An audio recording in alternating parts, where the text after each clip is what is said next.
I'm starting off in China in the 17th century.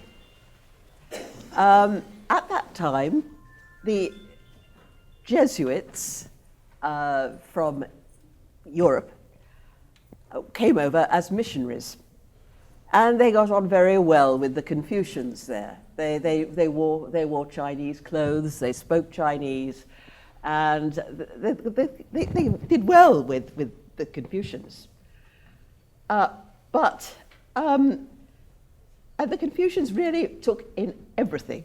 They weren't upset, as people had been in Europe, by about Galileo's ideas, or the Earth being round, or the various seasons and things. But one thing really stuck in their throats. They could not get into their head the idea of a God in a tiny quarter of the universe that he had created, in one of the seventh heavens, and as a distant figure.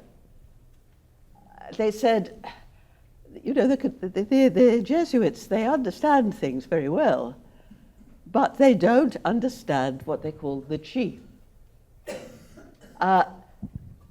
In China, we'll see in a moment, that the qi was not a god in heaven. It was a sacred force that flowed through all things, that it inspired, it was in everything, it pervaded the earth. It was not a god in a distant heaven, or a person even a personal god, but it was a sacred force. They said the Jesuits are very good about science, but they don't understand the qi. And some years back before that, when the Crusaders had started to arrive in the Holy Land, and lots of pilgrims were coming out to the Holy Land, the Greek Orthodox were really puzzled to see the ecstasy. When they arrived in the Holy Land, they would burst into tears, fling themselves on the ground and kiss the ground and say, "This is holy, this is the Holy Land," and crawl on all fours and to make the most of it. And they said, what on earth are they doing? Don't they understand that all land is holy? Their land is just as holy as ours. So the West, quite early, went off into a different tangent.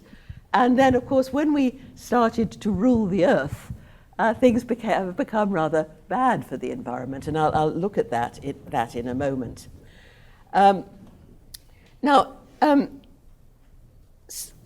So the Chinese, for example, as I've said, saw the sacred as a force.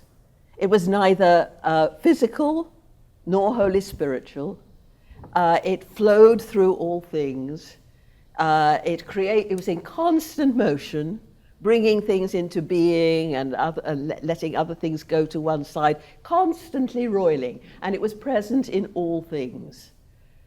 And in India, too, it was a very, very similar idea of what they called Rita, or later they'd call it Brahman. Another force that goes through, that is in all things, that is active in all things. That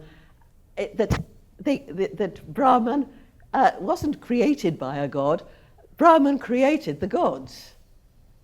Just as Brahman created the mountains and the sea and the fish, and was in constant motion, keeping the earth in being, constantly a sacred force, constantly in touch.